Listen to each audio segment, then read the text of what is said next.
if you just do that little mantra whenever you're by yourself, just say that over and over again like a mantra, it's opposed to self-deprecation. If you say, I'm no good, I suck. If you say that, even if you're joking, that's really giving your message. You're putting it out in the world. Your subconscious. Inside yourself. Correct. And then it manifests. And it manifests within you. Same thing is if you take a non-tolerant stand to abuse in your life, whether it be physical, verbal, or something that you're enduring, which I've had to go through myself, and go, you know what, I'm not going to tolerate this anymore. I'm going to get rid of that friend or get rid of those people from my life or that environment. So you're no longer tolerating abuse. But if you accept abuse, then you're going to feel like crap as you go through it, and you're just going to be like, and you're not really loving yourself at that point. You're sort of propitiating the environment, propitiating the people that are like, well, I want to be your friend. Like, yeah, I know you do, but I don't feel so good about us hanging out because it feels abusive. Yeah.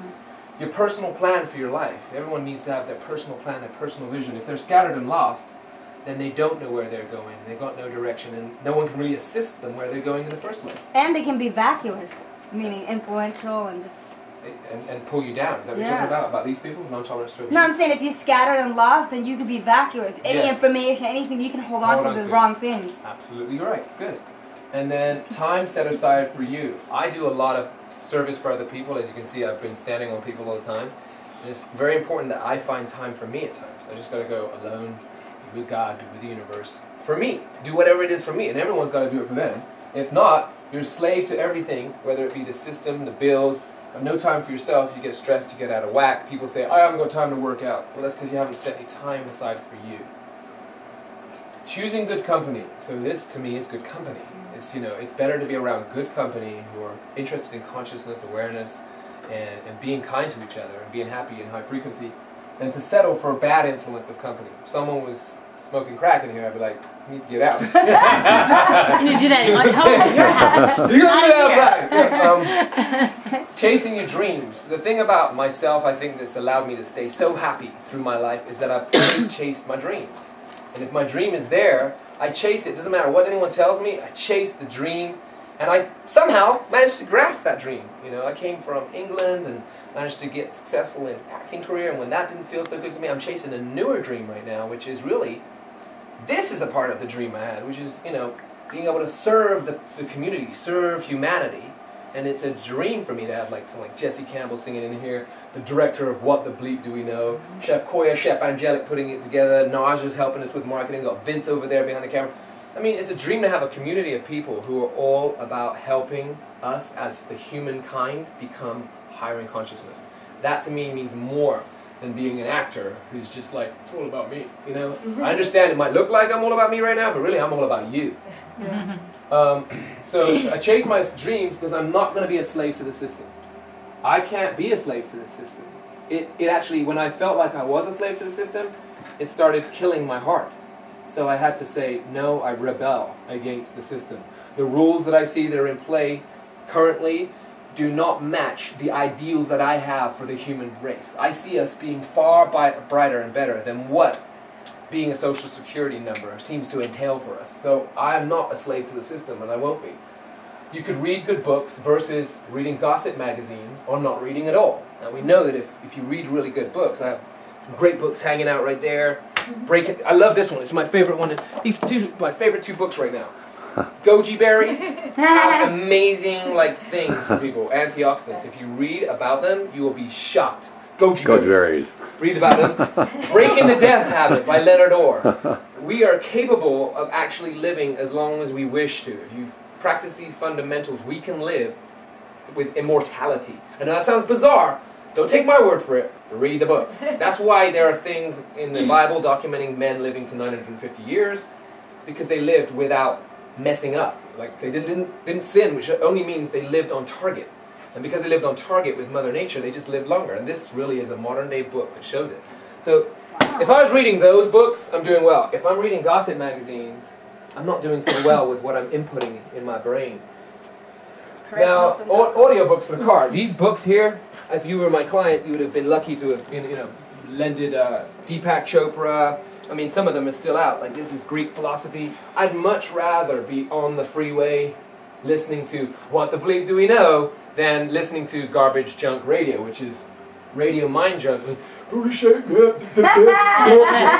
you did that kind of good. I know.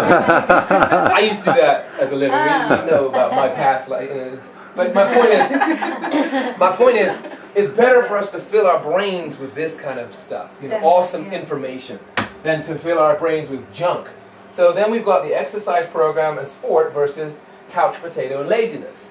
If you exercise, you really are cleansing the body, the spirit, and the mind, because it's releasing endorphins, it's getting rid of toxins, you're sweating out things. If you just sit still, it's no different to watching a stagnant lake fill up with slime that doesn't move. And over time, if you went and put your hand in that slime, you would literally drip with green gunk and you could not drink it. So that's what happens when people are lazy. If you move in, I can move because I have fun with it. Yeah, we know I'm naughty. But my point is, that's actually just part of my exercise program. It's just fun for me to move that way because I get bored on treadmills just doing the same old thing. I have to break it up. Okay, nutrition. I said top nutrition for the Ferrari because you're all Ferraris. We were all born literally miracles of God. Like, we were all born to be Ferrari race cars. But slowly, due to society and parents, we eat this junk, crap, fuel, and toxins. And instead of being like, Ferrari level of passion, spirit, and power, we end up like, and I help people go from that back to a Ferrari. But the only way I can do it is if they stop the junk, crap, fuel, and toxins, and they the top nutrition, which Chef Angelic made tonight for you all, which literally starts cleansing the system of all of the junk. And Chef Koya can help you with that too. And Vince knows because he's behind the camera. He lost 65 pounds in a couple of months. Going raw. Top fuel. You know what I'm saying? Now he can run like a Ferrari. Then we've got fresh air, the ocean, and the park versus smoking and city smog. That's a no-brainer. But even for me... that's a challenge in LA, because if we live here... It is a challenge, but we're for the 6 years of our lives. I know, but here's the thing. Try to just get to the park. That's right. The beach anyway, the beach has... Like, if you go to the beach is good. The beach is really clean. Really? Yeah. The beach is clean. Beach is good. Even though the I want park... clean air. Listen, even though the park cannot necessarily completely override Los Angeles, Just the whenever vegetation. I take my clients into the park, I go, and I smell that evergreen. I'm taking my clients through the park and they're like, wow, I haven't been to the park for a long time. So that is awesome for you. Massage, hugs, and cuddles. Tense, uptight, cold-hearted. Well, when I did this stand-on for you guys, it was designed to help you guys get that endorphin feeling through your system. Yeah. So that's the difference. A massage, hugs, and cuddles is a no-brainer. Spiritual community versus a dangerous gang of peers. That's a no-brainer. We want to be in a spiritual community. Dangerous gang. We want to be in a dangerous Yeah, you want to be in a dangerous gang, right? All right, and then a hot bath with deep breathing is much better than stinking and wheezing, which is your favorite, right? You like, and there we have it. Good job. I love that.